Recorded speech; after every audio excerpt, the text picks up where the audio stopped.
Baka bisis bukay ito yun ako Sabog. Yung aso. Hindi dami sabong na. Hindi ako tataraw. Hindi na.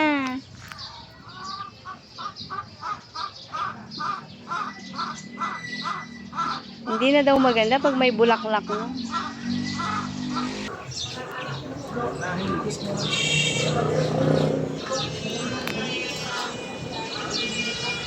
Hello.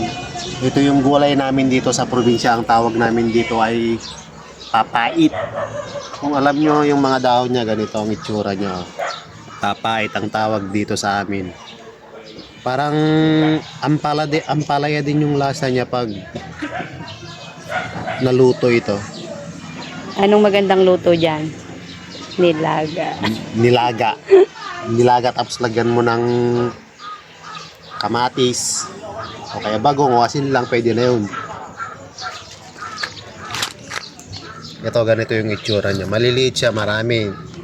Pag ganitong panahon, mga Mayo, basta maulan, ang gusto niya. Yung nag-uulan-ulan na.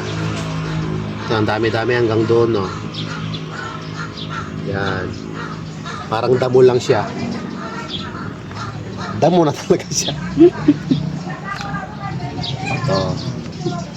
May papakita ko sa inyo kung paano ito lulutuin. Ito pa lang yung nakuha namin pero kukuha na naman kami doon sa kabila. Sa kabilang kapitbahay. Sa kabilang kapitbahay. Nakakahiya naman dito pumunta. Kuha na ako dito. Hindi ka pa nagpaalam.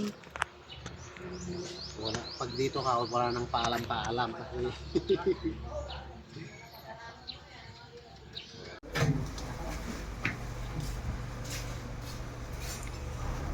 Napaglanot lang ito.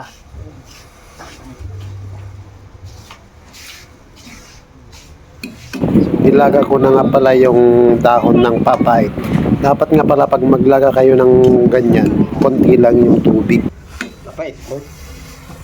Sarapin mo lang ipang tubo ko na naman.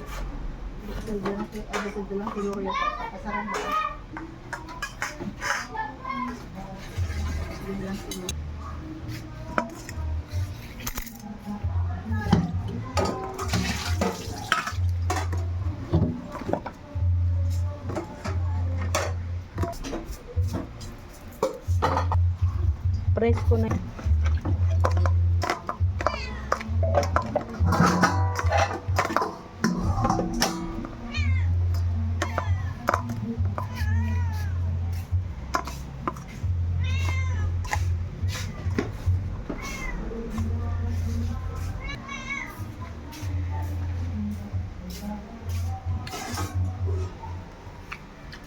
Pagkatupay.